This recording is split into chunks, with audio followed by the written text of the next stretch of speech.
നിങ്ങളെ പെൺമക്കൾക്ക് നല്ലൊരു ആലോചന വന്നാൽ ഉടനടി അത് ഖൈറാണ് എങ്കിൽ അതിലേക്ക് നിങ്ങൾ ഇറങ്ങണം എന്ന് സയ്യിദുനാ റസൂലുള്ളാഹി സ്വല്ലല്ലാഹു അലൈഹി വസല്ലം.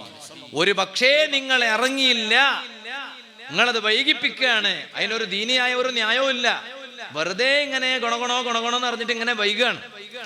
എന്നാൽ ഫിത്നത്തുൻ വഫസാദുൻ അദീം, അതിനെ തുടർന്ന് നിങ്ങളുടെ മക്കളിൽ ഫിത്ന ഉണ്ടാവും, ഫസാദ് ഉണ്ടാവും. പിന്നെയാണ് ഒളിച്ചോട്ടുണ്ടാകുന്നത്. ഒളിച്ചോടിയാലോ ഉമ്മാന്റെയും ഉപ്പാന്റെയും മോളങ്ങ് ഒളിച്ചോടിയാ പിന്നെ ഉമ്മാക്ക് ഉപ്പാക്കൊന്നും അവിടെ നിലവിൽ ഉണ്ടാവില്ല. കോടതിയിലെത്തിയാല് അങ്ങനെയാണ് ഇപ്പോഴത്തെ നിയമം. അങ്ങനെയാണ്, എന്തുമ്മ എന്തുപ്പ, ഭാര്യയും ഭർത്താവ് കഴിഞ്ഞിട്ടാ പിന്നെ മാതാപിതാക്കൾ. ഇപ്പോഴത്തെ നിയമം അങ്ങനെയാ. അതുകൊണ്ട് ഉമ്മ പോയി വിളിച്ചാലും ഉപ്പ പോയി വിളിച്ചാലും ഓള് പറയാണ്, ഇല്ല ഞാൻ ഇവന്റെ ഒപ്പരാണ് പോവാ, അപ്പൊ ഞങ്ങളൊന്നും വേണ്ടേ? ഞങ്ങളൊന്നും വേണ്ട, ഇപ്പൊ എനിക്ക് ഇയാള് മതി. അയാളെ വയസ്സ് എത്രയാണ്? ഇവളെ വയസ്സ് എത്രയാണ്? ഇവളെ വയസ്സ് 19 ഉള്ളൂ. അപ്പൊ മറ്റേ കോയന്തന്റെ വയസ്സ് എത്രയാണ്? ഓന്റെ വയസ്സ് 42. നഊദുബില്ലാഹ്. ഒളിച്ചോടിയതാ. എങ്ങനെ ഒളിച്ചോടിയത്? ഓൻ ബസ് ഡ്രൈവറാണ്. ഇതിപ്പോ കേട്ടിട്ട് എല്ലാ ബസ് ഡ്രൈവർമാർ അങ്ങനെയാണെന്നല്ലോ കേട്ടോ. അപ്പൊ ഇവള് ആ ബസ്സിൽ സ്കൂളിൽ പോയിരുന്ന ആളാണ്. മതം ഞാനിത് വെറുതെ പറയല്ലോ, ഞാൻ ഉള്ളത് പറയാം.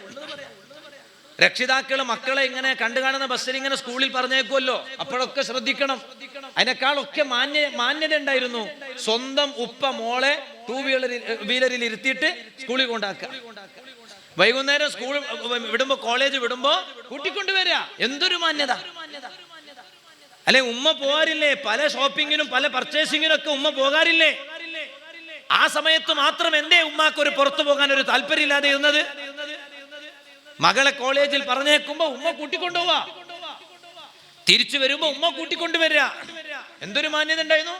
അതൊന്നുമില്ല, ഇത് കയറ് അയച്ചു വിട്ടു. ഇപ്പൊ നോക്കുമ്പോ സ്കൂൾ ബസ് പിന്നെ ബസ്സിന്റെ ഡ്രൈവറിന്റെ കൂടെ മോള് ഒളിച്ചോടി. നഊദുബില്ലാഹ്. 42ഉം 45ഉം വയസ്സുള്ള ഒരുത്തന്റെ കൂടെയാണ് ഇറങ്ങിപ്പോയത്. ഇപ്പൊ ഉമ്മയും ഉപ്പയും പോയിട്ട് ക്ഷണിക്കുമ്പോഴാണ് ഇവള് പറയണത്, എന്താ പറയണെന്നറിയോ? എനിക്ക് ഓ മതി. അപ്പോഴാ കോടതി ഇടപെടുന്നത്. ഞങ്ങൾ ഉമ്മയും ഉപ്പയുമാണെന്ന് പറഞ്ഞു വരുമ്പോ നിയമം പറയാണ്, ഉമ്മയും ഉപ്പൊക്കെ വീട്ടിലാണ്, നിങ്ങൾ നടന്നോളൂ വീട്ടില്, അല്ലെ നിങ്ങൾക്കെതിരെ കേസെടുക്കേണ്ടി വരും. ഇവളുടെ ആഗ്രഹം ആരെ കൂടെയാണോ ഇറങ്ങിപ്പോവാ അവന്റെ കൂടെ പോയിക്കോട്ടെ എന്നാ പറയണത്. എന്ത് ചെയ്യും ഞാനും നിങ്ങളും?